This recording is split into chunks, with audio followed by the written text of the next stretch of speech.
Hello， 大家好，我是阿曼达。之前呢，我有做一期节目跟大家分享如何利用冷冻的方式，很高效的一次性的准备好1周的午餐便当，非常的快速，然后很节省时间。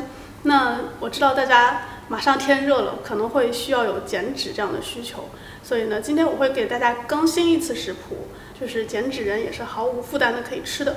那我估计很多人可能会对减脂餐也会有一些问题，那我现在试着在线解答一下。阿老师，你是不是瘦了？我不知道我是不是瘦了，因为每次发完节目之后都有人说我胖了，有人说我瘦了。但我现在确实是处于历史状态中比较瘦的阶段。但是体重其实没有太大变化，就跟我最顶峰的时候相比，可能也就2-3公斤的差别吧。但是身体的各项指标是有更健康一些。另外一个呢，我觉得就是希望大家不要太关注就是胖脸或者瘦脸这件事情，因为说实话是像我这样的体型，比我再胖10斤或者比我再瘦10斤，都是在健康范畴之内的。所以呢，我觉得大家不要太在意这件事情，只有当你真正你的体脂过高或者有一些健康问题的时候，才需要去关注体重。听说生酮减肥特别快，真的吗？我对生酮的了解也是有限的，但我有做过一些研究，然后我个人觉得它不是一个适合健康正常人的食谱，它可能是适合一些比较特殊的、有特殊身体状况的人。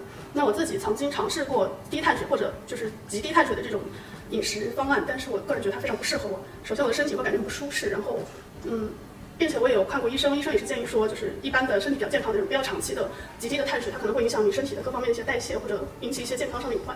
我想1个月瘦20斤该怎么吃啊？吃任何东西都不可能1个月瘦20斤的。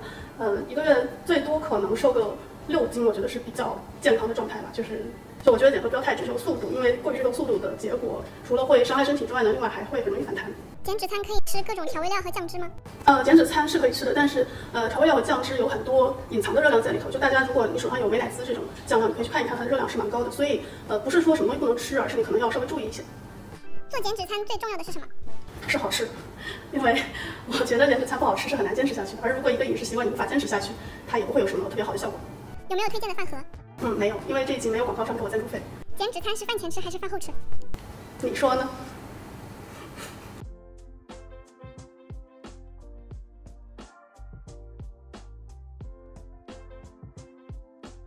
跟之前一样，一份营养均衡的便当需要碳水、蛋白质和蔬菜。减肥的朋友是不是一听到碳水就要退出了？先别走，听我说。现在减肥中的人应该没有人在吃白米饭，都在吃杂粮了，对吧？而杂粮中有2种，燕麦米和野米是我特别推荐的。它俩属于杂粮中蛋白质含量非常高的，能大大延长饱腹感。简单说就是抗饿。它们都比较难煮，要先浸泡4个小时，再加白米一起煮成杂粮饭。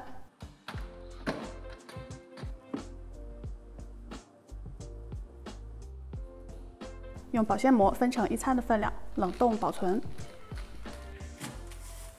南瓜也是非常优质的碳水，直接切半去籽，切面朝下放入烤箱200度30分钟。如果没有烤箱，可以整个连皮一起蒸，这是为了尽量减少的水分，冷冻后口感才不会改变。南瓜也不要选嫩的、水分含量高的哦。切成小块，放保鲜袋里冷冻。还有山药的热量也比较低，味道清淡百搭。洗干净后连皮蒸15分钟，蒸熟了再去皮。同样是为了防止过多的水分，所以不要选脆脆的，要选面面的山药，放保鲜袋里冷冻。接着是蛋白质的部分，今天还是会做5个菜。准备工作有提前冻好的豆腐拿出来解冻，胡萝卜、杏鲍菇、大葱都用料理机打碎或切碎成末。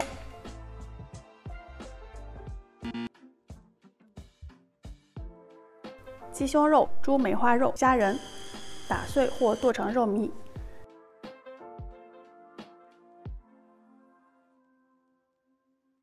姜片、大葱段、蒜蓉、牛腱子切小块。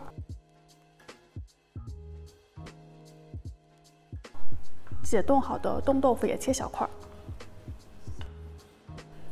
第一个荤菜是鸡肉饼，主要用到减脂人的好朋友鸡胸肉，但是纯鸡胸实在是太干柴了，需要混入虾仁、肉糜改善口感，再加杏鲍菇、胡萝卜、玉米粒、大葱碎，这些蔬菜有自然的甜味，能增加鲜甜感。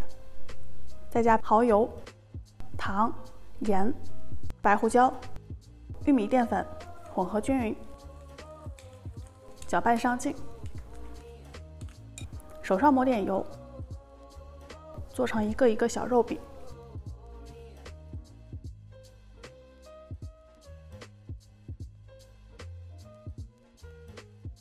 也不需要再刷油了，直接入烤箱200度烤15分钟。接着牛腱子汆个水，下油锅炒香，下姜、葱、八角炒香，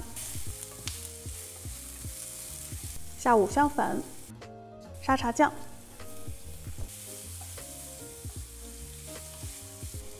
加黄酒、生抽、盐、糖、水，小火焖煮1-2个小时。等的时候来做冻豆腐，加剁椒、生抽、白胡椒、蒜蓉、糖、香油，拌匀。盖上保鲜膜，注意要用能耐100度高温的保鲜膜，加几个孔，这样包住能避免豆腐蒸好后变成满满的一碗汤。蒸15分钟。刚烤好的鸡胸肉饼出炉了，低脂高蛋白，口感有弹性，不干柴。还想更好吃点，可以蘸一点点番茄沙司。接着起油锅，炒香大葱碎、蒜蓉，虾仁下锅随便炒炒，下番茄膏、盐、一点点水、黑胡椒，拌拌匀。非常快速的茄汁虾仁就出锅了。虾仁本身就是很棒的低脂高蛋白食材，番茄膏浓郁的酸甜口感，让这么简单的菜也能滋味丰富。接着起油锅，下猪梅花肉糜，还有刚做鸡肉饼留下的一点鸡胸肉糜，还可以加点杏鲍菇，一起炒香。市售猪肉糜一般脂肪含量都在30%以上，用偏瘦的梅花肉自己做，脂肪含量就没那么高了，再混合低脂的鸡胸，神不知鬼不觉地降低总热量。下大葱碎、蒜蓉、韩式辣酱，加水、生抽、糖，炖煮一会儿。刚蒸的冻豆腐好了，豆腐也是著名的减脂人必备，高蛋白低脂食材。一个小常识，豆腐冷冻后会变成冻豆腐，所以鲜豆腐不可以蒸了再冷冻保存，必须把鲜豆腐先变成冻豆腐，蒸好了再冷冻。现在锅里的肉酱快好了，收汁，放1咪咪香油，加点黑胡椒，韩式风味的腊肉酱就好了。还有炖了半天的沙茶牛肉也软了，把汤汁彻底收干。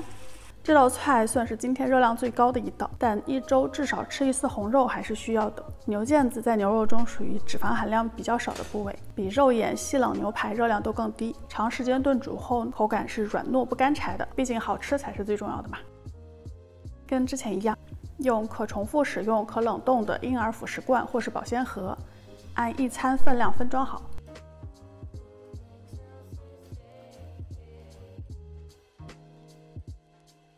全部拿去冷冻。下面是素菜，大家都知道减肥需要多吃蔬菜，但蔬菜呢又很容易在冷冻后变得口感尽失，所以今天这些是经过冷冻解冻后，口感还能99%还原新鲜的蔬菜种类和做法，宝贵经验，看到即赚到。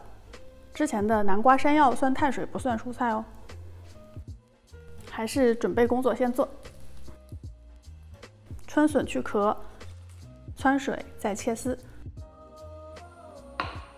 苦瓜去籽切片，杏鲍菇切粗丝，胡萝卜切丝，菠菜最好保留根，但连根可能洗不干净，这样切一刀就好洗了。烧一大锅水，加盐，菠菜只要简单水煮，根先下，叶子再下，别等。立刻就捞出来，进入冰水，动作一定要快哦。稍一犹豫，可能就煮太烂，不好吃了。过了冰水的菠菜攥干水分，为什么保留根？现在应该知道了吧？这样才能切得整整齐齐。放入小容器冷冻。接着是苦瓜，加盐先腌30分钟，出水了就能去掉一部分苦味儿。攥干后开水汆一下，也是几秒钟就出锅，保持清脆口感。拌入蒜蓉和蚝油。前些年流行生啃苦瓜减肥，其实真没必要，这么简单拌一拌就是好吃不胖的拌苦瓜。装好冷冻。下面又是很简单的，起个油锅，炒香杏鲍菇、蒜蓉，加盐，现磨黑胡椒，随便炒炒就好了。别看这么清淡又简单，黑胡椒的香气能让杏鲍菇吃起来很香，一点也不寡淡。类似的还有春笋，起油锅炒。春笋很需要鲜的味道，所以除了加盐，再加点生抽和糖来提鲜。虽然油少没那么香，但味道依然很鲜美。胡萝卜，同样的油少了，炒胡萝卜香气会有些欠缺，但可以用蒜蓉来补足，只需要一点盐调味儿。有了蒜香的胡萝卜，吃起来很香甜。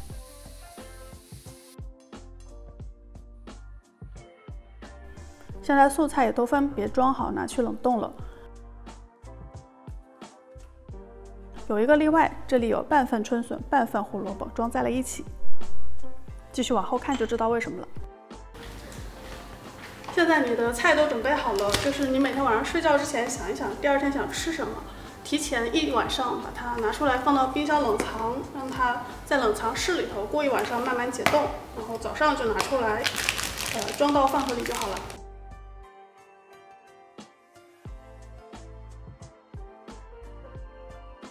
周一鸡肉饼加蒸山药加黑椒杏鲍菇加清炒胡萝卜。周二吃沙茶牛腱子加烤南瓜加拌苦瓜加清炒笋丝。周三吃剁椒蒸冻豆腐加野米燕麦饭加水煮菠菜加蒸山药。周四吃茄汁虾仁加野米燕麦饭加拌苦瓜加烤南瓜。周五吃韩风腊肉酱加野米燕麦饭加清炒胡萝卜加水煮菠菜加清炒笋丝。今天饭盒里用了之前的半份春笋半份胡萝卜，因为今天吃蔬菜满满的低卡韩式拌饭。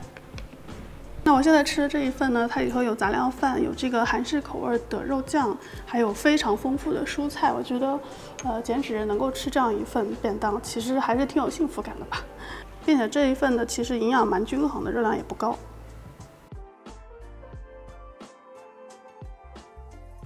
吃起来味道还真的挺像石锅拌饭的，并没有吃减脂餐那种很凄凉的感觉。那今天我这个节目呢，希望已经尽可能详细的告诉大家操作步骤会怎么样，但我担心大家可能还是会有一些疑问，所以我现在还是在线试着解答一些大家的问题。这样一份热量是多少？每一份便当的热量我都有计算过，我会把它放到屏幕上，大家可以自行查阅。